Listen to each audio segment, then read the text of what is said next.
కొన్ని కంపెనీస్ ఏంటి అని అంటే బయ్యర్స్ని చాలా అట్రాక్ట్ చేస్తాయి, కొన్ని పాలసీలు పెట్టి కానీ ఏదైనా సరే. మొత్తానికి వాళ్ళ దగ్గర డబ్బు కట్టించుకున్న తర్వాత మూసేశారు అన్ని వార్తలు కూడా ఉన్నాయి సార్. దానిపైన మీ ఒపీనియన్ ఏంటి? నేను ఎందుకు చెప్పాను, మోసపోతామని తెలిసి మోసం చేస్తారు. మీరు ఆ 1-2% పీనట్స్ సేవ్ చేయడానికి ఎలిఫెంట్ వదిలేదు. తెలుగులో సామెత చూస్తుండే సూది పోతే ఒప్పుకోం. సూది అంటే తెలుసు కదా, నీళ్ళు చూడకుండా ఏనిపోయినా వదిలేస్తాం. ఇక్కడ అదే జరుగుతుంది. ఆ 1-2%కి ఇవ్వడానికి బచాయించడానికి 98% వదులుకుంటున్నారు. So buyers and investors have to come out from that mindset. ఇప్పుడు డాక్టర్ దగ్గరికి వెళ్తే ఫీజు కడతామా లేదా? అవును సార్. లాయర్ దగ్గరికి వెళ్తే ఫీజు కడతారు లేదా? స్కూల్కి ప్రిన్సిపల్కి స్కూల్కి ఫీజు కడతారు. మరి ఇక్కడ ఎందుకు కట్టరు? అంటే ఇక్కడ వాల్యుబుల్, అక్కడ డాక్టర్కి 500-1000 రూపాయలు, ఇక్కడ కోట్లలో లక్షల్లో పడుతున్నారు. This important or not important? ఒకటి ఫ్లాస్ నాకు అనిపించేది అంటే టైం ఇవ్వరు. 2, you not go through a professional. లక్షల మంది ఏజెంట్స్ ఉన్నారు, బట్ టాప్ 10 అంటే లెక్కొట్టచ్చు చేతులు. So go to those people who having market brand. నేను 30 years నుండి మార్కెట్లో ఉన్నాను, ఎవరిని చీట్ చేయలేదు. గుండె మీద చేసుకొని చెప్తాను హ్యాపీగా, దట్స్ మై బ్రాండ్. సో ఈ 2 నెలల్లోనూ 3 నెలలు 3 సంవత్సరాలు అయిపోయినట్టు అవ్వదండి. ఎట్లా అవుతుంది? Rome is not built in 1 day. కనీసం 15-20 సంవత్సరాలు ఉన్న రియల్టర్ని అపాయింట్ చేసుకోమని చెప్తాను. అప్పుడు కొంతమంది ఏంటంటే ఏజెంట్స్ కూడా మోసం చేస్తున్నారు మమ్మల్ని. ఏ డిపార్ట్మెంట్లో మోసం చేయట్లేదు చెప్పండి మీరు? You tell me A department, మన నేమ్ చదివితే ప్రతి డిపార్ట్మెంట్లో స్టోరీ, ప్రతి కాగితానికి ఒక కన్నీటి కథ ఉంటుంది. కొన్ని బయటకు వస్తే మీ బయటికి రావట్లేదు. యాక్చువల్లీ ఏజెంట్ నేను దేవుడితో పోలుస్తాను. దేవుడి తర్వాత దేవుడు కాదు. ఎందుకంటే ఒక సండే పూట 8:30 మీ ఇంటికి వస్తాడు ఒక ఎల్ఐసి ఏజెంట్ కానీ రియల్ ఎస్టేట్ ఏజెంట్ కానీ. వచ్చినప్పుడు మీరు ఆడవాళ్ళు అంటే తిట్టుకుంటారు, పొద్దుటే టిఫిన్ చేయడానికి వచ్చాడు, పని పట్టలేదు అనుకుంటారు. టిఫిన్ చేస్తే మీ నాన్నగారితోనో మీ ఆయనతోనో ₹1 కోటి ప్లాట్ కొనిపిస్తాడు. మీరు ఎంత ఇస్తారు కమిషన్? 1 lakh 2 lakhs అంటే 98 lakhs మీరు కరెక్ట్ ఉంది. ఇదే ప్రాపర్టీ 1 కోటి 10 సంవత్సరాల తర్వాత ఎంత అవుతుందో చెప్పు? 4-5 crores అవుతుంది. ఎవరు లాభం పొందారు? మీరా ఏజెంటా? ఏజెంట్. సో ఏజెంట్నే దేవుడి రూపంలో పంపిస్తున్నాడు ఏజెంట్. అలా అనుకోండి. ఎందుకంటే రియల్ ఎస్టేట్ పెట్టినాడు ఎవ్వరు లాస్ అవ్వలేదు. ఇల్లీగల్ ప్రాపర్టీ కొంటే మోసం అవుతుంది. So that's my version. నేను ఏజెంట్ జనరల్గా ఏజెంట్ అంటే ఆ కమిషన్ కోసం ఇరికించకూడదు. అలాంటి ఏజెంట్లు మంచి ఏజెంట్ ప్రొఫెషనల్గా సెలెక్ట్ చేసుకుంటే ఆఫీస్ ఉందా, అతా ఉందా, పతా ఉందా, టీం ఉందా, పర్మిషన్ ఉందా, రేరా లైసెన్స్ ఉందా, ఎన్ని సంవత్సరాలు బట్టి చేస్తున్నాడు, రెఫరెన్స్లు తీసుకోండి, అవన్నీ అడిగితే తెలిసిపోతుంది. మీరు ఇప్పుడు మీరు నాతో మాట్లాడక 1 hour తర్వాత మీకు తెలుసు 80% గెస్ట్ చేసేస్తారు. ఒక 10-20% రాంగ్ అవ్వచ్చు. నేను అంతే మీ గురించి గెస్ట్ చేస్తాను. ఆ నాలెడ్జ్ ఉన్నాడు వాడుకోవాలి కదా, అది వాడుకోం. వాడికి ఎందుకు 2% ఇవ్వాలి?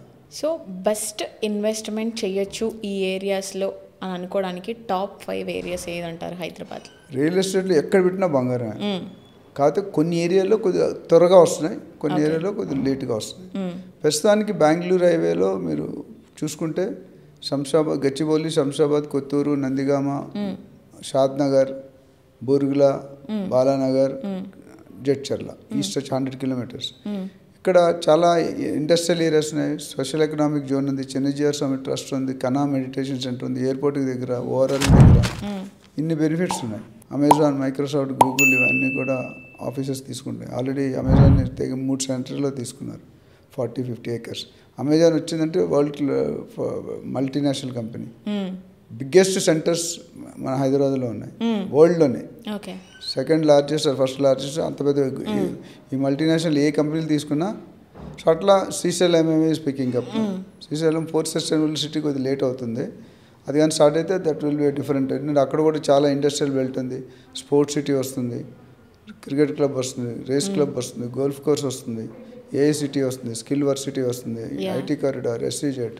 ఇవన్నీ వచ్చాయంటే నాన్ పొల్యూటెడ్ ఇండస్ట్రీస్ మాత్రం ఇక్కడ ఉంటాయి. పొల్యూటెడ్ ఇండస్ట్రీస్ అని RRR తర్వాతకి వెళ్ళిపోతాయి. Satellite pharma clusters, pharma villages అని చెప్పారు, ఇట్లా satellite townships. So Revanth Reddy గారు ఏం చేశారంటే మొత్తం రాష్ట్రాన్ని 3 భాగాలుగా విభజించారు. Urban area, suburban area, rural area. ఇప్పుడు అర్బన్ ఏరియా మొత్తం డెవలప్ అయిపోయింది ఓఆర్ఆర్ వరకు. Next growth corridor ORR to RRR. So RRRకి 3-4-5 kilometers ఇటైనా అటైనా కొనుక్కుంటే తక్కువ రేటుకి వచ్చి ఎక్కువ అప్రిషియేషన్ జరుగుతుంది. అట్లా శ్రీశైలంలో తుక్కు కూడా దాటాక ఇప్పుడు ముచ్చర్ల, కందుకూరు, కడతాలు, అమ్మంగల్ ఆ లెవెల్ వరకు కలవకుర్తి దాకా కూడా వెళ్ళిపోయి. ఓకే. సో ఇప్పుడు బెస్ట్ టైం అంటారా ఇన్వెస్ట్ చేయడానికి? 120% రైట్ టైం. ఎందుకంటే మీరు ఇప్పుడు కొనుక్కుంటే కనుక రేట్లు పెరగకముందు గత 1.5 ఇయర్లో పెద్దగా ఇంక్రీజ్ అవ్వలేదు. నేను సేల్సే తగ్గినప్పుడు రేట్లు పెంచితే ఎవరు కొంటారు? Builders are working on very thin margin. వాళ్ళు ఆఫీసులు మెయింటైన్ చేస్తే ఎంత ఖర్చు అవుతుందో మీకు తెలుసు. అంత పెద్ద బిల్డింగ్ తీసుకున్నారు, బిజినెస్లో అయితే రెంట్ ఎక్కడ కడతారు? మీరు ఫుల్ బిల్డింగ్ తీసుకున్నారు, ఫ్యూ ల్యాక్స్ ఎక్కడ వస్తుంది? సో ఇప్పుడు రేట్లు ఎందుకంటే ఇప్పుడు పెరిగిపోతున్నాయి. నెక్స్ట్ 10 days or 20 days ఎప్పుడైనా పెరగచ్చు. కొనుక్కునే వాళ్ళు ఇంకెక్కువ ఆలోచించకూడదు. వెయిట్ అండ్ వాచ్ చాలు చేసింది. మీరు డబ్బులు ఉంటే ముందు రేట్ ఫ్రీజ్ చేసుకోండి. పేమెంట్ 30-40 daysలో ఇవ్వచ్చు. ఎవరికైనా డౌట్ ఉంది బిల్డర్ అంటే మన బిల్డర్స్ 90% ఆఫ్ ది బిల్డర్స్ నన్ను ఐడెంటిఫై చేస్తారు. ఇవాళ మార్నింగ్ కూడా ఒక transaction one of the 40 years old reputed group ఈ డిస్ప్యూట్ అయితే చేసి మొత్తం క్లోజ్ చేసాం. So we're helping lot of investors, buyers, sellers to get. నేను వర్క్ చేసే concept I'm uplifting working on upliftment of brokers community. Broker అంటే ఎందుకు పనికిరాని కూడా వాడికి ఒక వాల్యూ ఉంది. అమెరికాలో 100 కోట్ల డీల్ కూడా బ్రోకర్ చేతి మీద అవుతుంది, కానీ బయ్యర్ సెల్లర్ కలుసుకోరు, ఎస్క్రో అకౌంట్ అని వేస్తారు. మన ఇండియాకి కల్చర్ రేరా లైసెన్స్ కల్చర్ ఇంకా ఎఫెక్ట్ కాలేదు, రావాలి. నేను ఆమె నార్ certified, national association realtor certified realtor long back. So ఒక సర్టిఫికేషన్ అంటే ఒక వాల్యూ, ఎలిజిబిలిటీ. సర్టిఫికేట్ అంటే ఏంటి? వాల్యూ. మీ ఆధారం ఉంటుంది మీ ప్రొఫెషన్ అని. రియల్ ఎస్టేట్ ఏజెంట్కి రేరా లైసెన్స్, లాయర్కి బిఎల్ఓ లా సర్టిఫికేట్, ఇంజనీర్కి ఇంజనీరింగ్ సర్టిఫికేట్ ఉన్నాయి కదా. ఇది కూడా రియల్ ఎస్టేట్ కూడా చాలా పెద్ద డిపార్ట్మెంట్. మెడికల్ ఏమున్నాయి మీకు? ఆన్కాలజీ, గైనకాలజీ, కార్డియాలజీ అట్లా ఉన్నాయి. రియల్ ఎస్టేట్ కూడా అందరూ ఏమనుకుంటారు ప్లాట్లు అమ్మడం రియల్ ఎస్టేట్ అనుకుంటారు. 1% కూడా కాదు. There are 150 segments in real estate, directly and indirectly. అంటే మన రెవెన్యూ నాకు తెలిసి లక్షల కోట్లలో వస్తుంది గవర్నమెంట్కి, ఇంకా రావచ్చు. మన హైదరాబాద్ ఉన్న ప్రాముఖ్యత 4 పక్క పెరుగుతుంది. East, west, north, south 100 kilometers city expand అయిపోయింది. ఇప్పుడు చెన్నైకి, వైజాగ్కి, ముంబైకి ఆ ఛాన్స్ లేదు. సీ అడ్డేస్తుంది, సునామీలు వస్తాయి. మనకి లక్కీగా అంటే వీఆర్ ఇన్ డెక్కన్ ప్లాట్ ఒకటి హైవేలో ఉన్నాం కాబట్టి వీ నీడ్ నాట్ వరీ. రాకూడదు, ఇంతవరకు రాలేదు, రాకూడదు. సో ఇప్పుడు ఏంటి అంటే సార్, జనరల్గా ఏం జరుగుతుంది అని అంటే వైఫ్ అండ్ హస్బెండ్ ఇద్దరు వర్క్ చేస్తారు. వాళ్ళకు ఒక డ్రీమ్ ఉంటుంది, హౌస్ తీసుకోవాలన్న డ్రీమ్ ఉంటుంది. కానీ అక్కడ ఇద్దరి శాలరీ పెద్ద మొత్తంలో బ్లాక్ అయిపోతుంది. అంటే మనీ మేనేజ్మెంట్ తెలియకనా, లేకపోతే ఇల్లు కొనాలి, వాడు కొంటున్నాడు వీడు కొంటున్నాడు అన్న ఇదిలో వాళ్ళు నెక్స్ట్ ఏంటి అన్నది సేవింగ్స్కి కానివ్వండి, నెక్స్ట్ అన్నీ మేనేజ్ చేసుకోవడంలో మిస్టేక్ చేస్తున్నారంటారా? మీరు ఇచ్చే సలహా ఏంటంటారు? అంటే నా అనుభవం నేను చెప్తాను, మీ అనుభవం లేదా ప్రేక్షకులు తెలియదు. I'm not a psychologist, but నాకు తెలిసిన సూత్రం ఏంటంటే జనరల్గా if you want to grow in your life, your goal should be clear. చాలామందికి there is no role clarity and goal clarity. అది ఫస్ట్ ఫిక్స్ చేసుకోవాలి. What is your goal? ఎక్కడ ఉండాలనుకుంటావు, ఏం చేయాలనుకుంటావు, బిజినెస్, చదువా అంటే. రెండోది 3 రకాల గోల్స్ ఉండాలి నా ప్రకారం. Number 1 personal goal, number 2 professional goal, number 3 guest చేస్తారా స్పిరిచువల్ గోల్. ఈ 3 కరెక్ట్ ఉంటే డెఫినెట్గా పైకి వస్తారు. చూడండి, కావాలి all successful people will do all those 3 things. నువ్వు దేవుడిని నమ్మమని చెప్పట్లేదు, నమ్మిన కొంత టైం ఇస్తే అక్కడ గుడిలో ఇప్పుడు బిర్లా మందిరికి వెళ్తాం మేము, అక్కడ 1 గంట కూర్చుంటే డిఫరెంట్ వైబ్స్ వస్తాయి కదా. ఏ గుడైనా నేను ఎగ్జాంపుల్ చెప్పాను. సో ఆ గుడిలో కూర్చున్నంతసేపు వాతావరణం వేరే ఉంటుందా? కోపము, పగ అవన్నీ ఏం కనిపించవు. పక్కన ఉంటాడు మన శత్రువు, కానీ వాడిని అక్కడ ఏమన్నా బయటకు వచ్చే ఏమైనా తిడతాం, ఓన్లీ దేవుడే కనిపిస్తాడు. నిజంగా మనసుతో చూసేవాడు కనిపిస్తుంది, కళ్ళతో చూస్తే కనిపించదు. అంటే మనసు కళ్ళు మనసు అని అడుగున్నాడు. మనసులో ఉంటే చూస్తాం, గ్రాస్ప్ చేస్తాం, అందులో లీనమైపోతాం.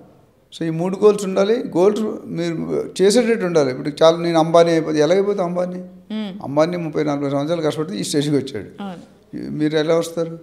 సో మన గోల్స్ కూడా రీచ్ అయ్యేటట్టు పెట్టుకోవాలి. మరీ ఈజీగా కూడా 70-80% రీచ్ అవ్వాలి. నేను గోల్స్ పెట్టుకున్నాను 25 సంవత్సరాలు మ్యారేజ్ అయినప్పుడు, 15 సంవత్సరాలు రీచ్ అవ్వగలను. మళ్ళీ కొత్త గోల్స్ పెట్టుకున్నా, అది కూడా రీచ్ అవుతున్నా. ఎందుకంటే మనం ఎవరికి మోసం చేయకపోతే మనకి ఎవడు మోసం చేయడు. సో రియల్ ఎస్టేట్లో డ్రింకింగ్, స్మోకింగ్ ఇవన్నీ లేకుంటే తక్కువ ఉంటారు. నేను ఎప్పుడు తాగను అంటే చాలామంది ఎలా జరుగుతుంది, 2 సంవత్సరాలు రియల్ ఎస్టేట్ తాక్కుంటే ఎలా పనిచేయరు.